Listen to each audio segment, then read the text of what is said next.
Baby, তোমার আর কোনো tension করতে হবে না, আমি সরকারি চাকরি পেয়ে গেছি। তাই নাকি বাবু? তা মাসে তোমার বেতন কত? আরে 15,000 টাকা বেতন, তোমার চাওয়া পাওয়া সব পূরণ করে দেবো, আর কোনো টেনশন নাই।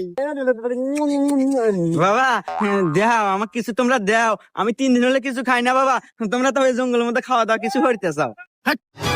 আপনার ফকির মানুষ, আপনার মুখে এত বড় কথা মানে না। দাঁড়াও বাবু, ফকির মানুষ মেয়েরা কিছু খায় না, কয়েকটা দিয়ে দাও। এই ফকিরের নেই জঙ্গলে এসে শান্তি নাই, এই বিক্রি কয়টাই না জানি কামাই হারান। কামাই তেমন নাই বাবা, এই যে নির্বাচন এসে কামাইয়ের বাজার কমে গেছে, হরি 1000 পাশে।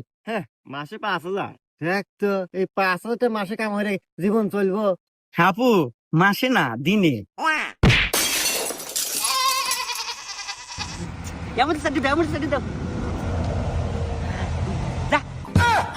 হুমন্দি করলো কি রে?